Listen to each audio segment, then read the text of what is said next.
Go.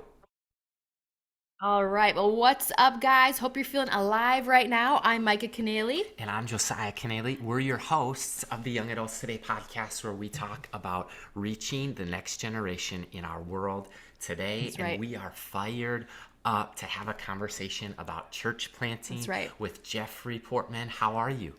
Fantastic. Thank you. Excited to jump on with you guys. Yes, and if you're the listener for the very first time and you want to jump on and into this conversation as well, you can do us a favor and our listeners a favor by rating, subscribing, reviewing. Let us know how we're doing. Let us know what you want to hear about. Just tell us what God's doing in your life, and we would just love to see just your life flourish and just hear testimonies along the way. And we have a very special guest, like Josiah said, Jeffrey is joining us today. So who in the world is on the other side of this call? Not only his name, but what is he doing for the kingdom of God? Really incredible things. And Pastor Jeffrey Portman is the National Church Planting Director for the Assemblies of God, leading what is called CMN, which is the Church Multiplication Network. And their vision is to have a healthy church in Right. every single community. Come And on. it fires me up. Yeah. I remember two things, Jeffrey, real quick, to Yeah. launch this. First is, as a college student, North Central University really believes in church planting, like Yeah. and I do. And I remember Clarence St. John, one of our heroes, and Yeah. Roger Stacy visited Both our, legends. right? And they said, Yeah. look, the fastest way to do evangelism or to reach lost people is through church planting. And I bet that Right. was 9 years ago when I heard that, and it's always stuck with me.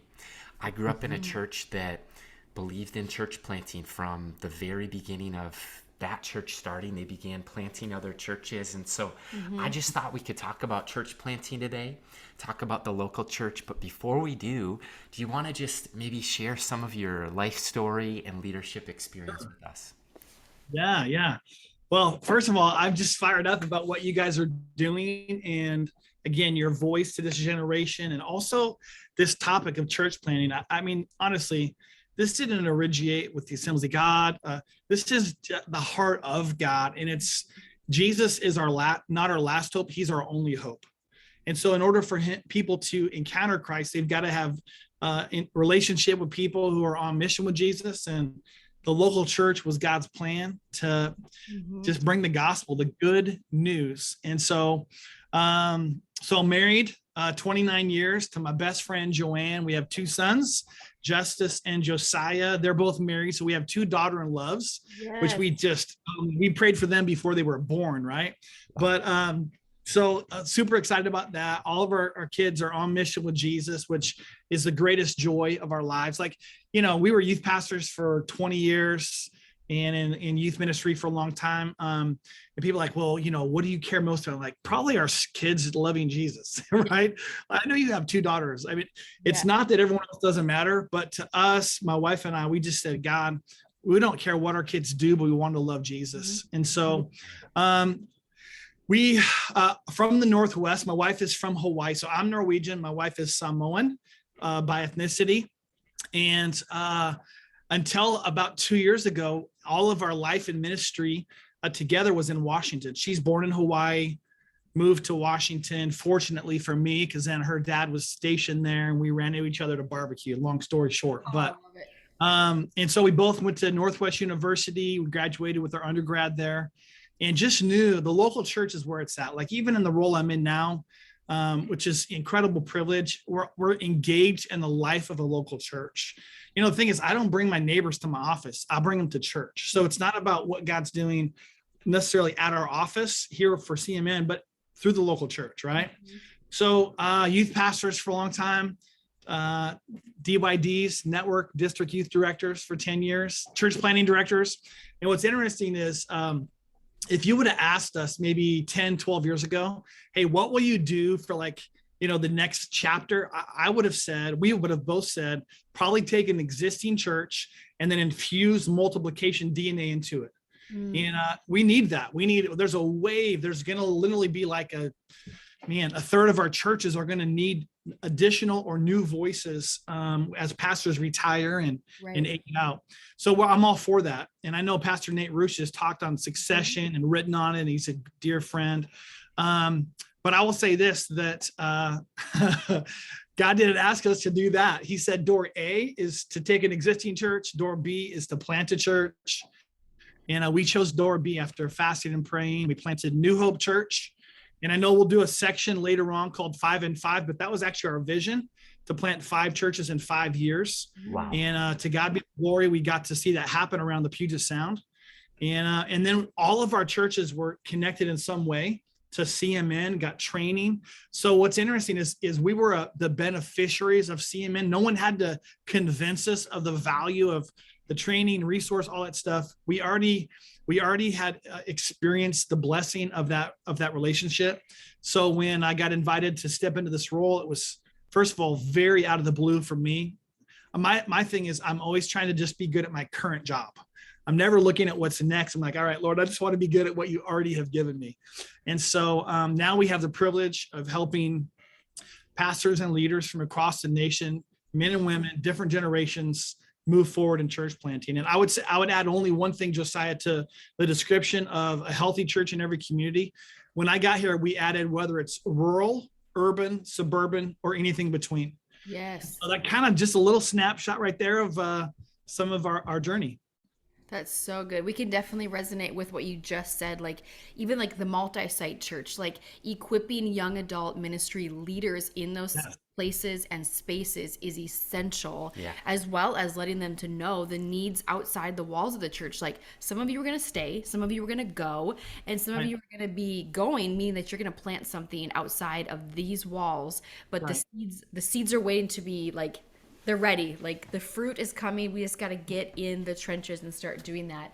And I'd just be curious, Jeffrey, to just unpack and hear that you planted a church. What was that journey like for you and for your family during that time? And how, like, just unfold that for us a little bit. Well, I don't know how long the podcast is, so I'm going to be brief with my answers, right? I do. No, I'm just kidding. But we went on an adventure. We would say this, that like, the bullseye for every person who's following Jesus is obedience. Yes. So whatever season, whatever situation. So for us, we had this clarity that God had called us to stop what we were doing. We'd been in the same city 20 years, same house 10, same job 16. Wow. And we knew God had called us to start fresh. And you don't lose those relationships, you add new ones, right? Right. So we went on an adventure. We moved to a city where we knew nobody. I knew one mega church pastor, and I told him, we have a volunteer role for you at our church. He said no. I didn't was going to join the team, but we just began to connect in the community, build relationships. And as the scripture says, look for those people or that person of peace who already has a foothold in the community. The Lord really brought some incredible people into our lives like that. And so I would say this, we moved, like if you're wondering what's the worst age to move your kids, I would say going into their junior or freshman year, because we did that, right? Wow. And yet what I would also say, I sort of say that kiddingly, it was very difficult, but I would also say this, that God helped them develop muscles they couldn't have otherwise. And up to that point, they had all consistency. Now, if God called us to stay there, we'd still be there, right?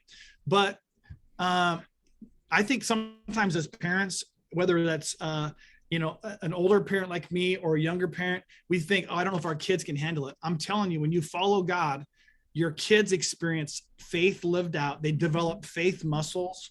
They get some practice and they get to see miracles. And we, for sure, that's part of the story that God was writing and is writing and will continue to write through New Hope Church. It's incredible. It's really faith building to us, and I know for the listener it is as well. And one thing that you were talking about with family, I would almost just define as grit. Angela Duckworth says like passion multiplied by perseverance. Or I was reading James, so if we have a verse of the day, it'd be James 2, 3, and 4 from chapter 1, James 1, 2, 3, and 4. Where it just says, consider it pure joy, brothers and sisters, wherever you face trials of many kinds, because you know that the testing of your faith produces perseverance.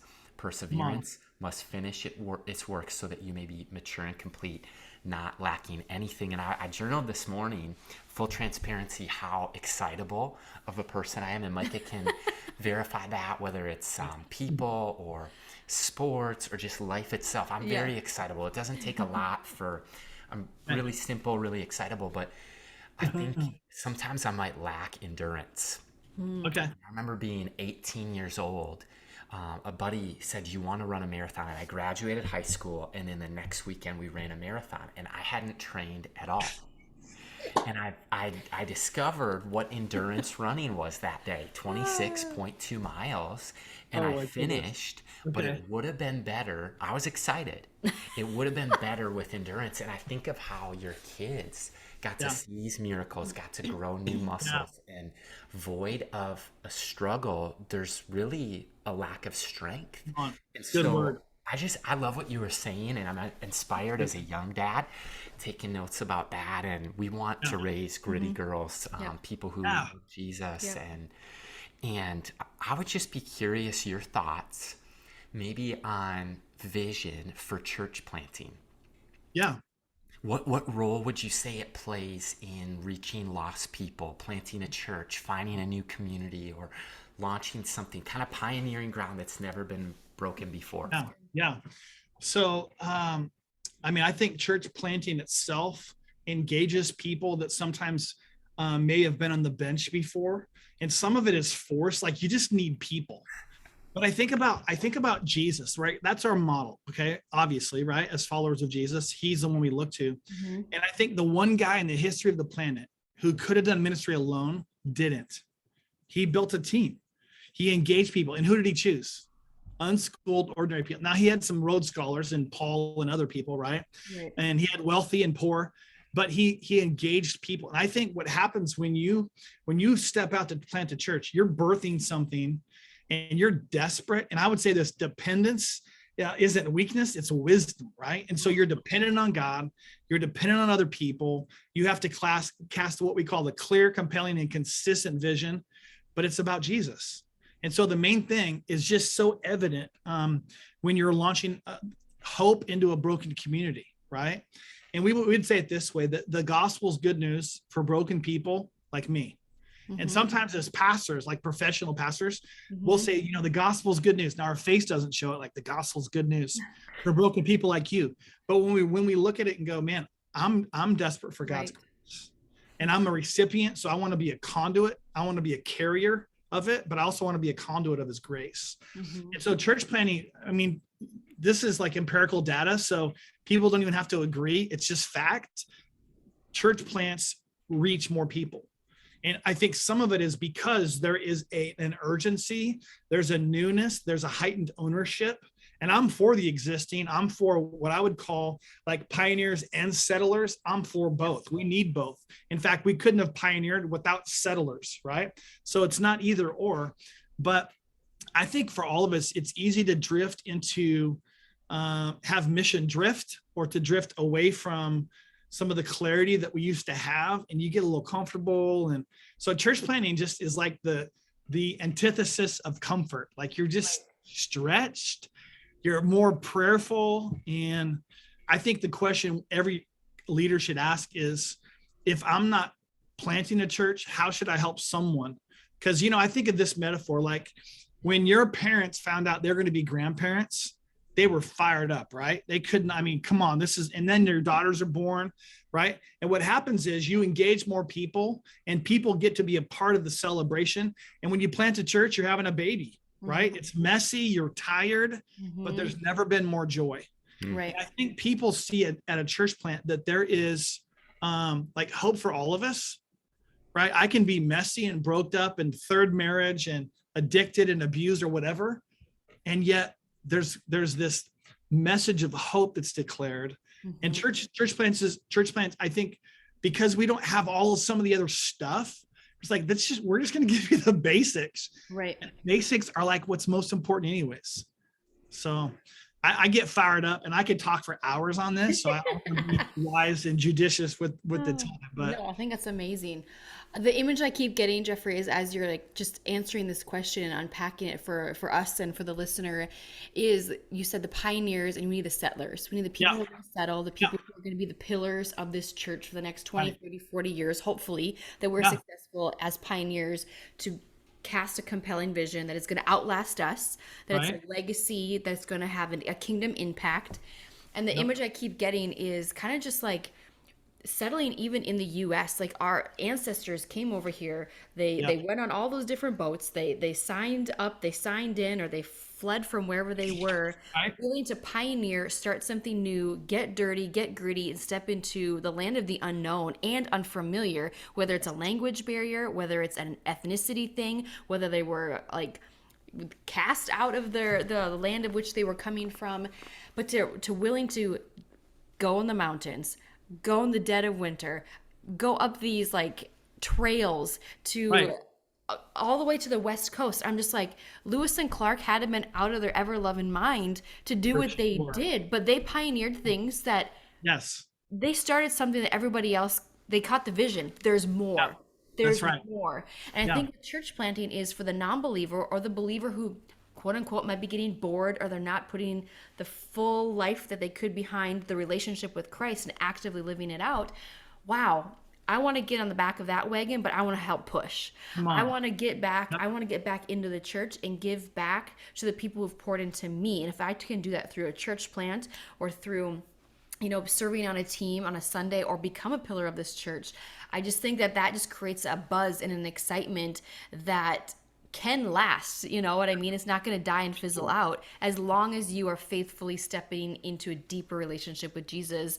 And if you can be a pioneer and a pastor who can constantly point them in that direction, because we are healthy as leaders or pastors, or we've gone through some unhealthy things to become more healthy. I would just be so curious for maybe the listener who's a young adult, maybe they're leading something, taking over something, or pioneering something brand new, whether that is maybe a ministry on a college campus. It's a form of a church. It's a Chi Alpha. It's whatever you want to say. It's FCA. And I would just be curious for the young adult leader who's like praying about church planting at large someday, or open up to the possibility of what God might have. How can they become a future ready leader today? And what can they do now to prepare to pioneer? Good. I love it. Well, I love that language, future ready leader today. Like, I want to be that, right? I'm 51, and at 52, I want to be further along, right? So I Right. love that language. So like in a really practical way, if you're even slightly interested in planting a church, we want to walk with you. Mhm. When I say we, I mean not just CMN, our office, but the nation, right? We've planted since 2008, 4,461 churches. That's Now, incredible. yeah, and we just say, to God be the glory. And I'll say this, with that said, no one in our office is going to have an injury patting themselves on the back, Right. because we need more churches. We need more expressions. Jesus said it, you referenced it earlier, the harvest is plentiful, but the workers are few. So to that young adult that's saying, I'm open or interested, like, I would just go to iwantoplantachurch.com, and that's literally what it is. iwantoplantachurch.com. And that will funnel you into connection, and you're not signing up and you're not signing away your future, but who knows what God might do to and through you, right? So a next best step, I believe, Micah, is that they would figure out, what does it look like to serve in a local church context? Yes. And if your church is, you don't have to join a church plant to grow as a leader, Mhm. right? There's so many beautiful expressions in existing churches. But I would also, if you're saying, I want to plant a church, I believe the difference between mentoring and apprenticeship, and Jesus did both, right? But mentoring, I'm mentored by dead people, a vodcast, a video, podcast like what you guys are doing, a book, right? But apprenticeship, the difference between mentoring and apprenticeship is proximity. Yes. So if I want to learn how to be a church planter, I need to hang with church planters. If I'm going to be a brain surgeon, I'm not hanging out with the guy doing yo-yos. I want to be with the brain surgeon, so that doctor can help me learn her skills to perform that surgery. Right. If you're getting a tattoo, you don't want someone who hasn't apprenticed. So I think we've got to figure out, how can we put ourselves in learning environments from practitioners and get best practice, and you get that apprenticeship by being up close, Mhm. right? Right. When Jesus called his disciples, he didn't say, hey guys, I want you to go do this. He says, I want you to come follow me. Yep. And then after they walked together and did life together, then he sent them out, right? So I would say, even for like a young adult, that's, whether they're launching a whole ministry or they're leading a small group, they can ask the question, how can I find either a mentor or someone I can apprentice with that will help bring out the best in me? And what's so critical, man, let this mark our generations, God, but teachability, and that requires humility, where they're willing to say, I don't know everything. In fact, I don't know a lot sometimes about specific things, but I'm going to find someone who does, who can help me. And whether that is how to be a great parent, how to read my Bible, how to bake a pie. I mean, it doesn't matter what it is, right? There's someone who's farther along. And I think that humility and that teachability, that will give you access to some of the highest capacity people who can help your dream become a reality. So good. It's exciting. The idea of mentorship and apprenticeship is certainly a popular theme on this podcast and conversations. Intergenerational, like mentoring and discipleship, leadership. The apprenticeship model is certainly age old. It stood the test of time, and it's part of God's design. And one of the things that we've observed, we've spent 40 years prior to this role in doing campus ministry with Chi Alpha. Love it. And one of the things that we would notice is students who would graduate from Chi Alpha, ours or others, would really thrive in church plant settings. Yeah. I noticed that, and we talked to a friend of ours who is a church planter in the area, and they just landed a new building. Awesome. Prior to that, they had been in a school for like a decade. And this is what he described to me, and I thought this was fascinating. He said that when they met in a school, new visitors assimilated, and the assumption was, oh, they need my help. Correct. And then now they have this beautiful new building. It's like state-of-the-art, food truck. It's like everything you could ever want. Okay. But the vibe is, oh, they have it all together. I'll Yes. just sit and watch. Yes. So this concept of the younger generation wanting kind of that, like that song that I grew up singing, like, put me in, coach, I'm ready to play. I want a piece of the action. Come on, bro. Yes. You have to figure out how to do that in existing churches. Yes. But it's one of the things that a church plant solves. That's also what a multiplying church does, is you always send out your best people, and they always need people. So this is why I think whether it's you're pioneering and starting something, or you're a settler and by the way, being a settler doesn't mean you've settled. Right. That's really important. And we don't have time to go deep into that today, but that's critical. Yes. It's you're living life on purpose, for purpose. In that, you got to put down roots, right? But it's interesting. I think one of the challenges we have to figure out as pastors today is, how do we engage young adults in something that's significant enough to give their life to? And yet we don't expect them to be 40 years old. They can be 18 or 22 or 25, and they have something enormous to offer, their lives and their passion and their skills. And I want to create space for people. And I know that is required for church plants to thrive. And I think it's a tension, or something that existing churches are always asking, how do we create opportunities for people so that ownership's heightened? Yeah, that's great. That's a question of the age. And How do we do that well? seriously, and I think that's our why, really, is we believe, Jeffrey, that the faith of the next generation is worth everything. And I'd just be curious your take on that, your response to that question that you just asked, like, how can we engage young adults who are the most cause-driven generation with the most cause-orientated organization, which is the church? Like, why do you believe that discipling the next generation, investing in young adult ministry, discipleship of young adults, why are those things so important? Yeah. Well, I think God's plan to perpetually relay truth requires us to always pass it on. Yes. And I also think that there's a lot that every generation has to learn from the other generations.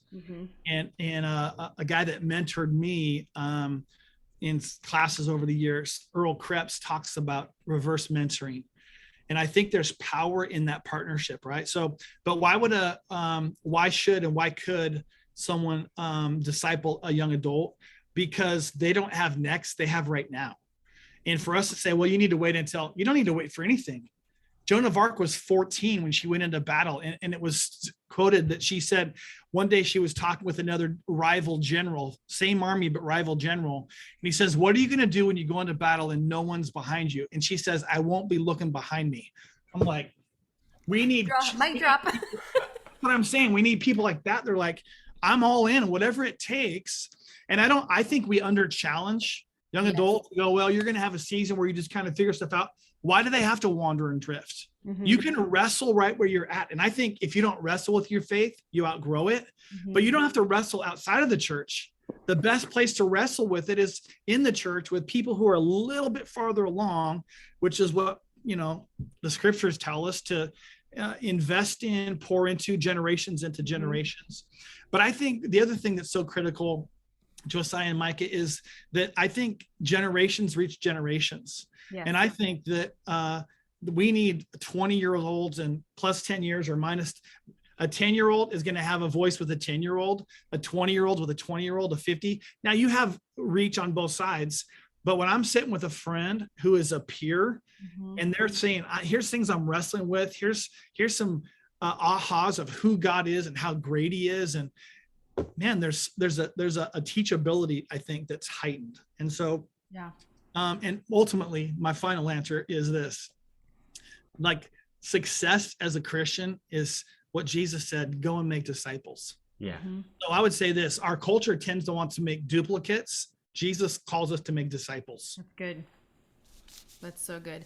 Just like even the age gap that you were just talking about, it makes me think of Josiah's story. Like, he was 5 when he accepted Christ at a Billy Graham crusade, who at the time was, I believe, about 75. 75, yeah. Sure. 70-year difference in their age, but desiring Christ, both of them.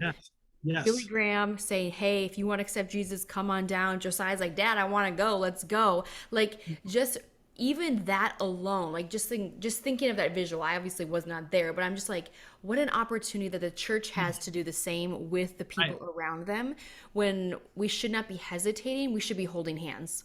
Come on. And we should really just like lean into each other in a sense of, this is something I feel like God downloaded to me. Like, we are never too old to learn and we're never too young to teach. We have something to offer to each other, no matter if you're 13 or you're 100 years old. I guarantee that great-great-grandma has something to offer that 13-year-old, as well as the other way around. And I would just be curious. Can I jump in and say one thing real quick, Micah? Please. I got to meet Billy Graham one time, and this isn't a claim to fame for me. It's more about him. He was at a hotel. I went to pick up a friend. He said, hey, Billy's having breakfast. I'm like, Billy who? Right? I had no idea, right? Because he wasn't speaking in town. He was traveling through. He's like, Billy Graham. I'm like, Billy Graham, right? Legend, hero. Yeah. So I go in and I'm saying, Mr. Graham, I'm so sorry to interrupt your breakfast, but I said, what would you say to a 22-year-old pastor? We'll joke up here. He's like, preach John 3:16. And I think there's power in the gospel. And I think whenever we get away from that, we're in trouble. But when we stay tethered to that, that's our true north. That's what we're pointing people to. So, man, 5 years old, look what God's doing with you now. I can't wait till you're 74. Oh my gosh, are you kidding? It does fire me up. And one of the things you brought up earlier and then brought full circle is this idea of vision drift or mission drift. Yeah. And what Billy said to you as a young pastor to pass along to other young pastors, I just look at like this idea of preaching the gospel to ourselves daily, to never be far from the word of God. And I read an interesting article about the GM Motors, General Motors car company, that their original vision had 5 points. They saw 5 classes or demographics. So they had the Chevrolet, they had the Pontiac, they had the Oldsmobile, they had the Buick, and they had the Cadillac.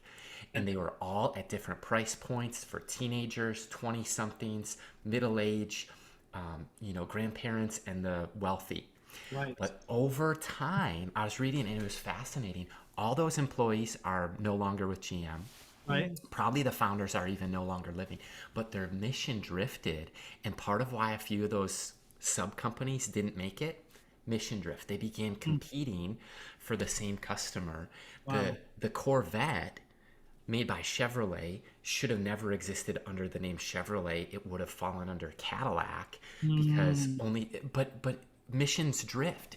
Yeah. And I think I was seriously going to ask you about mission drift. I have it written down because you talked about, like, I'm thinking of the settlers or an established church or a thriving ministry. If we can think like a church plant, let's reach our neighbors. let's on. reach the lost. If Yes. we can think like Right. also the gospel, what's it all about? Let's just zero in on this is our why, this is our mission. But I know, Micah, you were going to ask that question. Well, I would just think even so, like when Billy Graham pointed you to John 3:16, for God so loved the world, that was his whole premise of why he did what he did. Like that was living on mission. And I think as pastors, I would say I can, and I would think anybody listening, we can all agree that at some point, or maybe some point, we will overcomplicate the gospel, when in reality, God's saying like, go back to the basics. Yes. For God so loved the world that he gave his one and only son, so that whoever shall, like, and just unpacking just that alone, you're like, wow, that's a humbling thought all over again. And I think that's a realization as pastors, as leaders, we need to go back to our first love every day. It's not the love of the church alone. It is the love and relationship we have with Jesus Christ, of what he did. And the church was birthed out of what he did. And the bride, so I think there's this, just all these different elements and with elements that can become ailments in our leadership. Yeah. And I would just be curious, what have you been dreaming about or hoping for when it comes to like just the next generation at large? Well, I said it earlier and I'll say it again. They don't have next, they have right now. And I think we do ourselves a disservice when we say, well, you have to, and I'm not against process and formation and even a bit of training. I'm for all that, right? But I think we miss the gift of young adults when we think we're going to utilize you once you get to ... Mm-hmm. And I think to ask the question, no, how can we leverage every generation, including young adults, to bring the gospel, to live out the gospel? It's, we would say at New Hope all the time that we want you to see the gospel before you hear it. Mm-hmm. And it's not that you're not going to hear it, but I hope that you would have seen the gospel lived out in community, in relationship, so that when you hear, you're like, oh, I already trust what you're saying, because you're living. Now we're all broken, right? But we're also in process. But like, you just keep pointing me back to this good news of the gospel, the good news of Christ. And I think it's simple, but it's not simplistic. Right. If we can stay anchored in that, man, beautiful future. Amen. Amen. Seriously, a beautiful future. I have so many other questions that could come. Oh my gosh. Well, here's one that I'm excited to ask you, and it's, we love to ask people further along than us in the journey of leadership with different experiences. Like the people listening might be college students or young adults or even young leaders. What would some of your best insight for a young leader to kind of, with the vision in mind, to finish well, what would your best insight be along those regards? Man, that's an excellent question. So my first thought is like insecurity, which we all wrestle with. Mm-hmm. Insecurity always invites me to be someone I'm not. Ooh, yeah. And so how do I find my identity and my security in Christ? It's not even in what I do. It's not even in what I look like. And so much of our culture, we place value on what you look like or what you could do, but it's when we find our identity on whose we are, there's a contentment. And there's actually, people are drawn to contentment because they're like looking for it. Like, right. Well, like this or this. And then they realize that never satisfies because it wasn't designed to. So finding our identity, and that you get that by being in the Word. You get that by finding people who speak life, not death over you. Mm-hmm. So I think we got to be really wise with our friends and figure out, like we would say, well, who are the 5 loudest voices in your life? And do you need to mute any of them and add other voices, right? That's great. And I think one of the voices, honestly, is this right here. And I think and I'm for technology and the platform and tools and all that. But man, let's not substitute that for the voice of godly people and encouragement and even correction at times to help us develop. And then one other thought is there is power in your voice. I'm going to say to every young adult person listening or watching this, we need you. Your voice matters. Man, you have a divine design. And when you discover that and walk in that, there's beauty and there's kingdom impact. communities are transformed, marriages are strong, and Mhm. man, it's just the church at its best. It's not what happens at church, but it's as the church. And we need these young adults to just operate in that grace and that confidence. That's so good. Well, Jeffrey, we hope you are feeling confident because we've come to the part of the podcast where it's 5 in 5, Um, 5 rapid fire questions right, answered in less than 5 minutes, and you're up for the challenge. I take it. bring it on. All right. Question number 1. What's something you are like doing right now that you consider a hobby that's outside of ministry that's fun? Okay. Oh man. Okay. Lesson 5. So my wife and I walk our dog almost every day. And I know that sounds goofy, but it's actually so fulfilling because Joanna and I were holding hands, we're visiting, we're chatting. Our dog he is a nut job. He's like just hilarious. His name is Oliver. And so that's like a little thing. And, walking your dog. When did I ever think that would be something I would enjoy doing? I think because my travel schedule is so heavy, Mm-hmm. I really enjoy those peaceful, quiet moments. Mm-hmm. And I try to foster those. So, and then one other one is we just love cooking for each other and creating things. And I'm learning a lot. There's so many things. You just Google it and you're like, I'm going to try it. That's good. I love that. That's inspiring to rattle the pots and pans a little bit. Okay. Come on. You've lived in some different states and settings. Do you have a team that's your team, sports For team? sure. Okay. So I'm going to give you 2 because they're different places. My football team is the Seahawks. Okay. I don't know how confident I am about our season because we lost our quarterback. Okay. Yeah. That's a whole side note. I'm going to work through those emotions. I'm a Yankees fan, and people are like, Yankees suck. I'm just like, well, you don't enjoy winning then. Okay. So 27 World Series championships. Now, I also didn't start liking them late in life. I started liking them when I was a little boy because I'd watch it with my dad. Mm-hmm. So Thurman Munson, Goose Gossage, Dave Winfield back in the day. And then I've got some connections with them now so I would say Yankees and then Seahawks.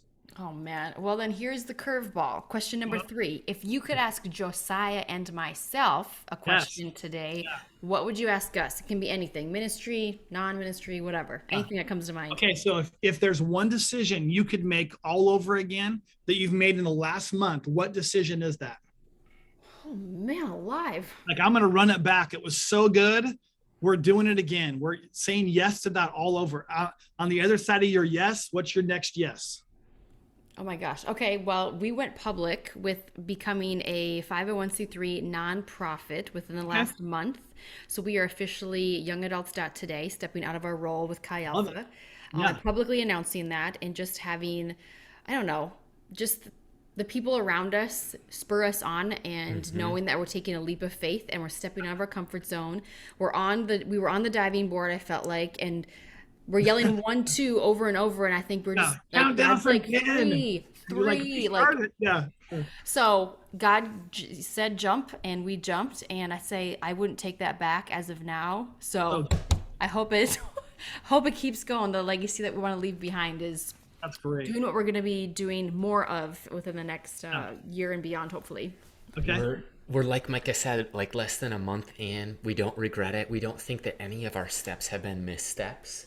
Yeah. We know that God's guided us and brought us, and for such a time as this. But it's like we're in that launch phase of mission critical, like July, August, September. Yeah. Not unlike a church plant. It would just be we're trying to reach young adults with evangelism, and then come along churches to start and strengthen young adult ministries. So It's officially Love official. here we go. So I'm officially extending an invitation for you to be on the CMN Leadership Podcast. We do that, and so my assistant Kristen, who's awesome, will extend an invitation to you because we think what you're doing matters, and we're grateful that you guys are stepping out like that. Oh man, that's amazing. Well, thank you so much. We My look gosh. forward to connecting with her. Seriously. Woo! All right, question number 4. I won't derail us. This is back to you, and I think this might be one of the most enjoyable possibly for you to share. Might be hard because it's limited time, but if you could just take a trip down memory lane and share one miracle story from your season church planting. Maybe it was a life that was transformed. Would you be willing to share one with us today?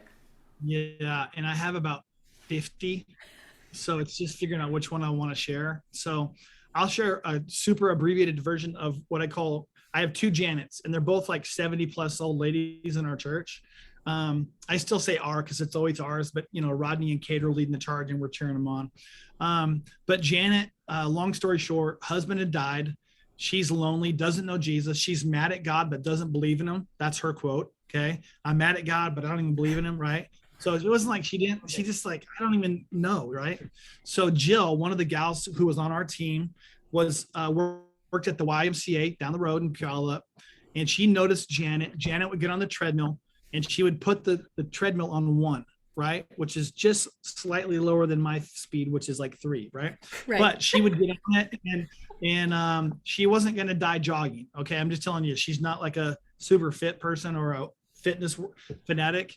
She was lonely, and Jill noticed her, invited her to a small group. She said no, about her small group. No, long story. She joined the small group. She finally came to church. This is when we met at the movie theater. And she said yes to Jesus. She comes in the lobby and she's like this. She's like, well, Pastor Jeffrey, it finally happened. And I'm like, what did I say? Right. And she said, I finally gave my life to Christ. And I told her, your face hasn't found out yet. Right. Because she's so angry. Right. It's like you got the joy of the Lord, but you got to notify your face. That's right. The 11 inches hasn't connected yet. That's right. But Janet is a regular reminder for me of the why behind the what of church planting. And I think every story that's a miracle, and I can tell you money and buildings and all this stuff, but it's about people. Yes. That's so good. Bless Janet, Lord. All right. Question number 5. If you could leave the listener today with one thing and we handed you the mic, what one thing would you want them to know today? Okay. Well, this isn't a promotion, but it's an invitation.